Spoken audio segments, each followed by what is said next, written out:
غرباء غرباء غرباء غرباء.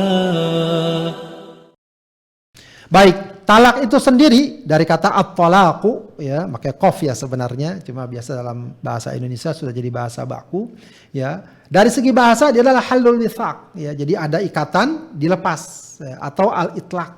Ya, itlaq itu maknanya dilepas, ya. Dikatakan atlaqa sirahahu, ada orang dilepas dari tahanan namanya atlaq, atau atlaqar rasas, ya, melepas menembak itu dikatakan atlaqar rasas. Ya, karena dia melepas peluru, begitu ya. Adapun menurut istilah, talak itu adalah halu rabitatiz zawaj wa inhaul alaqatiz zaujiyah. Melepas ikatan perkawinan dan menghentikan hubungan perkawinan. Jadi yang tadinya perkawinan sudah diikat baik-baik dalam sebuah akad, dalam sebuah proses yang ya cukup panjang tentu saja dengan syarat dan rukunnya, namun dengan satu dan lain sebab hubungan itu dilepas, diputus, dan disudahi. Yang tadinya statusnya suami istri, maka kini bukan lagi suami istri. Ya, dia adalah wanita lain, dia adalah laki-laki lain. Hukum talak, para ulama sebagaimana tadi sudah kita isyaratkan, sepakat menyatakan bahwa dia dibolehkan. Ya, meskipun tentu saja hal ini dilakukan sebagai jalan terakhir, opsi yang mungkin kalaupun orang melakukannya hendaknya dia melakukan dalam kondisi yang berat, yang terpaksa, tidak ada alternatif dan cara lain selain ini. Dan ini yang paling maslahat selain tidak ada yang paling maslahat selain talak. Jika sudah mendapati posisi seperti itu, ya maka talak dilakukan. Ya, dan secara umum talak itu memang dibolehkan. Jadi Islam tidak mengharamkan talak. Ya, ini memang beda ya dengan ada beberapa ajaran ya atau keyakinan agama lain yang tidak boleh melakukan talak. Kalau udah nikah maka harus sampai selamanya apapun yang terjadi. Padahal tentu saja dalam kehidupan manusia secara secara normal ya, atau dalam arti umumnya atau selalu saja ada kasus, meskipun ini tidak umum ya. Tapi ada saja kasus di mana kalau pernikahan itu dilanjutkan justru akan memberikan mudarat yang lebih besar. Maka hikmah talak dikatakan oleh Ibnu Qudamah dalam kitabnya Al-Bughni. Beliau mengatakan wal ibrah dalatun ala jawazit talak. Ya. Fa innahu rubama fasadatil halu baina az-zawjain. Ya, fayasiru baqa'un nikahi mafsadatan mahdhah wa dararan mujarradan bilzami zawji an-nafaqata was-sakna wa habsil mar'ati ma'a su'il ishrah ya wal khusumatu daimah min ghairi faidah faqtala dzalika syar'un ma yuzilun nikah litazulal mafsadatul hasilatu minhu. Ya. Petunjuk yang ada jelas menyatakan, kata Ibnu Qudamah, ya, dibolehkannya talak karena mungkin ada kondisi rumah tangga yang sudah rusak, yang sudah parah kalau mungkin kita katakan demikian, sehingga kelangsungan pernikahan hanya menyisakan kerusakan dan keburukan semata. Suami tetap wajib memberikan nafkah, tempat tinggal, sementara istri ya tertahan dalam kehidupan rumah tangga ya dengan perlakuan buruk, mungkin sakit hati dan lain sebagainya. Ya, dan pertikaian selalu terjadi tanpa guna. Ini kondisi dan gambaran di mana kehidupan rumah tangga ya ibarat kapal yang karam ya sudah tidak bisa diselamatkan lagi. Maka hal itu menuntut syariat untuk menghilangkan pernikahan. Jadi pernikahan dihilangkan untuk apa? Untuk menghilangkan kerusakan yang dihasilkan dari kondisi demikian. Jadi memang ya walau pahit ya bisa jadi talak itu mungkin ya atau bisa jadi alternatif atau opsi yang lebih baik. Meskipun tentu saja seperti kita katakan ini bukan kaidah umum. Ya, ini bisa jadi kaidah-kaidah khusus yang terjadi pada keluarga-keluarga tertentu. Semoga keluarga kita Allah jaga agar tetap agar tetap terikat dengan kuat, tetap harmonis sampai akhir hayat. Baik. Bagaimana talak itu terjadi? Kapan dan bagaimana talak itu terjadi? Ya, jadi talak ini juga tidak begitu saja. Ya. Pertama, talak itu terjadi dari seorang suami yang sah. Ya, tentu saja yang namanya talak ini dalam fikih maka menyatakan yang berhak menjatuhkan talak adalah suami. Istri nggak bisa menjatuhkan talak. Meskipun nanti istri punya hak untuk menuntut atau menggugat talak. Tapi menjatuhkan talak itu adalah hak suami.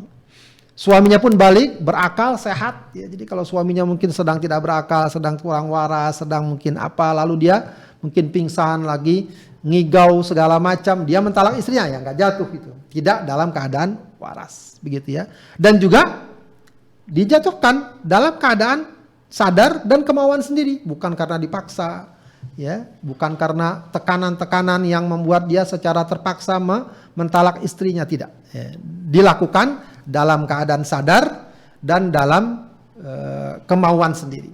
Ya, meskipun nanti akan dibicarakan bagaimana kalau marah. Marah kalau masih dalam tataran sadar tidak mengapa, atau maksudnya tetap jatuh talak. Lain halnya kalau marahnya itu lepas kontrol. Nah, ini memang nanti batasannya sangat subjektif ya. Tapi paling tidak ya, ketika marahnya normal atau wajar lalu dia menjatuhkan talak, bisa jatuh talak. Begitu ya. Itu dari segi suami ya. Dari segi istri ya, istri itu yang ditalak hendaknya dia ditalak dalam keadaan suci dan tidak dicampuri. Ya, ini makanya seorang suami yang mentalak istrinya harus lihat dulu, ya, suci atau tidak. Lagi haid nggak boleh, nanti masuk talak bid'ah yang diharamkan. Begitu ya. Nah, jadi kalau mentalak istrinya, talak dalam keadaan suci. Suci pun nggak langsung bisa ditalak. Oh, sudah sempat digauli tadi pas suci. Oh, berarti nanti tunggu lagi, tunggu haid sampai suci lagi. Karena kaedahnya dalam keadaan suci dan belum dicampuri, belum digauli maksudnya. Ya. Nah, ini yang nanti dikenal dengan istilah talak sunnah, nanti kita bahas. Ya, itulah talak yang diperbolehkan. Kemudian yang ketiga, talak itu jatuh dengan redaksi yang ada, atau dengan kata lain dengan sirat. Ya, jadi talak itu ada redaksinya. Jadi nggak bisa orang sekenanya perasaan atau kira-kira, tidak. Talak itu harus diungkapkan dengan redaksi yang sharih, yang jelas. Saya talak, saya ceraikan istri saya, gitu ya. Saya ceraikan kamu, atau saya ceraikan istri saya. Nah, itu talak, ya. Atau dengan bahasa kinayah tapi maksudnya talak, ya. Dengan niat talak, ya. Tidak dengan bahasa saya ceraikan, saya talak, tapi kita putuskan hubungan kita. Atau misalnya kita kamu pulang ke rumah kamu, ya, kamu sudah bukan siapa-siapa lagi, atau bahasa-bahasa yang senada. Itu kalau niatnya talak, jatuh talak. Kalau niatnya bukan talak, maka tidak jatuh talak. Ya, jadi kalau kita simpulkan, talak bisa jatuh jika dia terlontar atau berasal dari seorang suami yang sah tentu saja, ya, kepada istrinya yang dalam keadaan suci dan belum digauli, dan juga dengan bahasa yang jelas, kamu saya talak, kamu saya ceraikan, begitu. Atau bahasa kinayah tapi tujuannya talak, kamu pulang saja ke rumah kamu, ya, kamu sudah bukan lagi milik saya dan semacamnya. Kalau tujuannya talak maka jatuh talak, begitu ya, maka jatuh talak.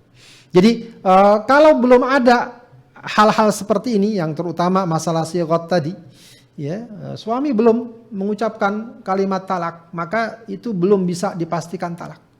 Ya, belum bisa dipastikan talak, walaupun mungkin suami marah-marah, ya, atau misalnya baru sekedar rencana, aduh kita talak saja dah, begitu ya. Kadang-kadang kalau dalam suasana ribut atau suasana tengkar, kadang-kadang suka terlontar, ya. Ya udahlah kalau gitu nanti kita talak. Itu kan masih belum talak namanya. Baru rencana nanti. Atau kita talak saja dah kalau begini. Itu juga belum talak. Talak itu jelas. Kamu saya talak, kamu saya ceraikan, kamu pulang ke rumah orang tua kamu kalau niatnya talak. Nah itu jadi talak. Begitu ya, jadi talak. Baik, kita lanjutkan. Ya, cuma di sini yang diingatkan penting sekali dalam bab talak ini, sebagaimana akad nikah, ya, hendaknya talak ini harus memiliki kekuatan hukum agar mendapatkan pengesahan dan perlindungan sesuai undang-undang negara yang berlaku. Ya. Jadi maaf. Ya. Jadi eh, kalau memang ya sebagaimana kita katakan tentu saja selalu ya, kalau memang akhirnya harus mengambil jalan talak dan jalan cerai ini, maka hendaknya ya, masing-masing pihak baik suami atau istri, mantan suami, mantan istri segera ya melakukan pencatatan ya agar perceraian ini resmi secara hukum negara juga. Tentu selain hukum syariat. Sebab nanti akan ada konsekuensi hukumnya ya. Kalau seandainya khususnya ada gugatan, ada apa begitu ya. Itu kan nanti jelas, oh dia saya cerai. Maka istrinya bilang, enggak, saya merasa belum dicerai. Ya, kalau memang perkara itu dibawa ke pengadilan, pengadilan kan pasti akan meminta, mana buktinya kamu sudah mencerai dan seterusnya. Atau misalnya sang istri ingin menikah lagi atau mantan istrinya ingin menikah lagi. Nikah lagi, pengadilan kamu masih tercatat sebagai istri si fulan. Oh, saya udah dicerai. Baik, mana bukti-buktinya. Nah, itu kan membutuhkan apa? Konsekuensi yang ada. Atau misalnya dicerai istrinya. Begitu ya. Kemudian suaminya meninggal. Ya, istrinya mengatakan saya dapat waris. Yang lain mengatakan kamu sudah dicerai. Enggak, saya belum dicerai. Dibawa ke pengadilan. Pengadilan nanya, wah ini belum dicerai. Ini masih ada surat nikahnya. Ya, sehingga bisa jadi dapat waris, gitu ya. Atau hak ahli waris yang lain tidak bisa melarang dia untuk mendapatkan waris. Kalau memang digugat, begitu ya. Lain halnya kalau sudah menyadari. Ya. Kita dalam hal ini tidak berbicara masalah maksud atau niat tertentu, tapi kekuatan hukum. Ya. Maka penting sekali apabila talak dijatuhkan segera ya diurus ya, administrasinya. Bahkan yang bagus itu adalah ya kalau sekalian talak itu dijatuhkan di lewat pengadilan sehingga keputusan talak pun langsung jelas. Ya, langsung jelas. Sebab kalau seandainya talak dijatuhkan di rumah ya, kadang-kadang tidak ada siapa-siapa ya, kemudian sekian bulan kemudian baru mengurusi ya, itu pihak pengadilan akan minta lagi bagaimana ini sudah talak atau tidak, atau disuruh rujuk kembali, kemudian nanti untuk memperbarui talak dan seterusnya ya, sehingga nanti kadang-kadang ada semacam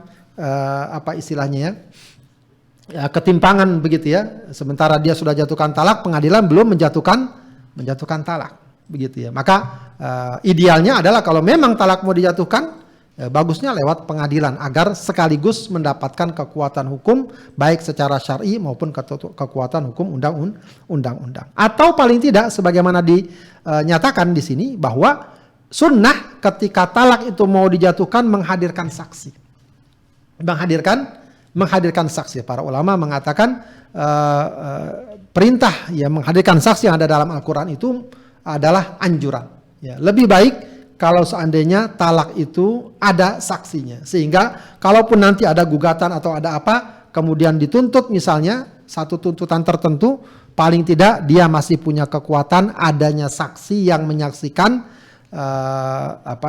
peristiwa talak tersebut. Baik, talak itu secara garis besar ya, dibagi menjadi dua ya, dari arti kebenarannya atau tidak, maksud talaknya benar atau tidak, sesuai syariat atau tidak ya, yaitu antara disebut dengan talak sunnah dan talak bid'ah, atau at-talak as-sunni dan at-talak al-bid'i. Apa talak sunnah itu? Talak sunnah adalah talak yang dilakukan saat istri dalam keadaan suci dan belum digauli. Ya, ini yang tadi ya, kisah Ibnu Umar yang mentalak istrinya ketika haid. Maka Rasulullah perintahkan dia untuk merujuk kembali. Ya, nanti kalau sudah seandainya haid, suci, belum digauli, baru ditalak kalau dia mau tolak. Ya, kalau enggak, ya dia kembalikan sebagaimana seperti biasa sebagai seorang istri. Begitu ya.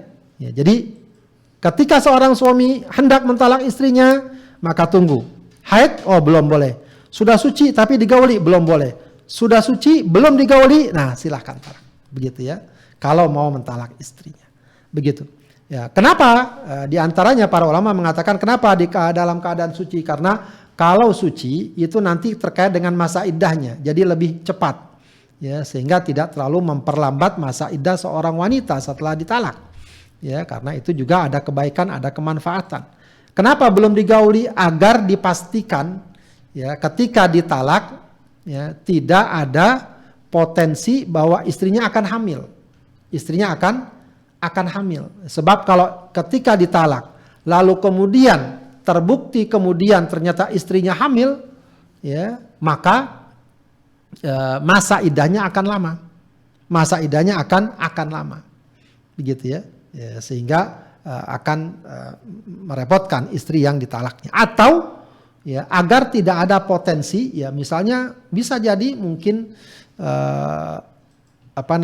istrinya hamil tapi tidak diketahui, sementara dia hitungannya masa iddah yang sudah diketahui begitu ya, padahal bisa jadi hamil baru diketahui sekian bulan kemudian. Nah itu juga kalau mentalaknya setelah digauli. Jadi sebelum digauli untuk memastikan agar ketika ditalak istrinya sudah bersih ya, dalam arti tidak ada potensi kehamilan. Sebab umumnya ya, seorang wanita yang haid lalu kemudian suci itu tidak ada kehamilan. Umumnya demikian.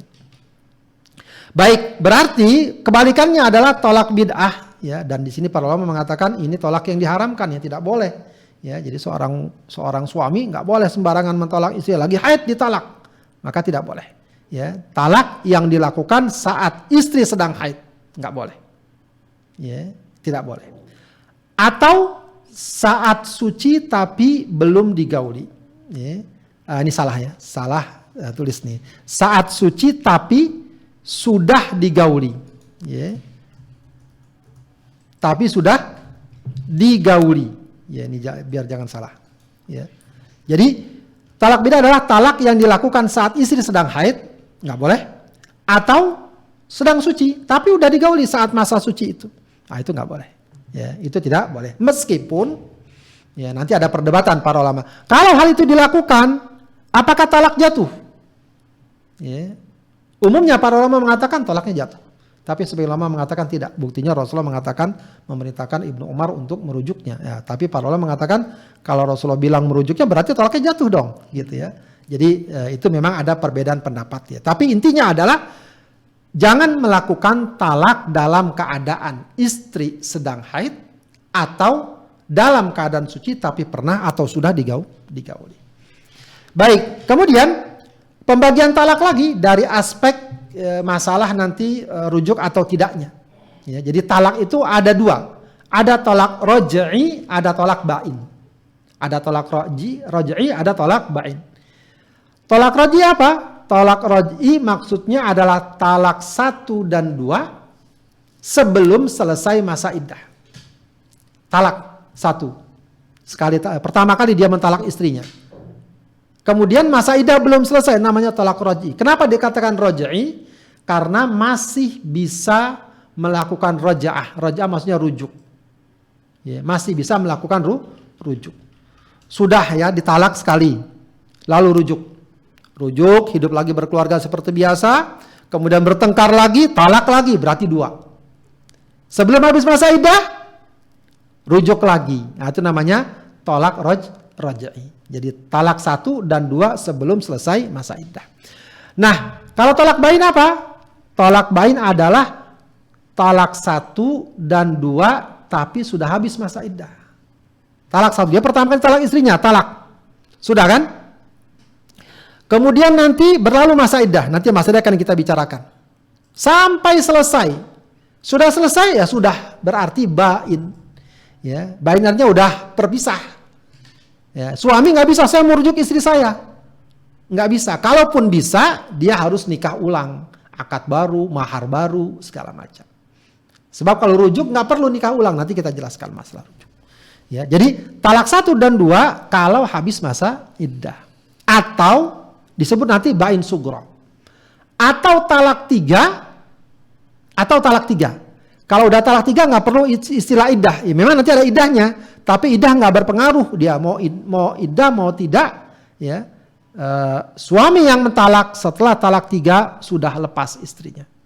Ya, lepas. Ya, walaupun istrinya masih masa iddah ketika itu. Ya, tidak bisa dinikahi, tidak bisa rujuk lagi. Kalaupun nikah lagi itu syaratnya berat. Ya, mantan istrinya harus menikah dengan orang lain, itu pun kalau orang itu mau ceraikan, digauli dan diceraikan, baru dia bisa nikah lagi. Itu namanya ba'in kubro. Ya, jadi talak 3 udah ba'in kubro.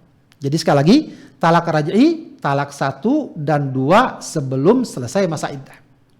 Talak ba'in, ya, talak 1 dan 2 selesai masa iddah atau talak 3. Ya, atau talak 3.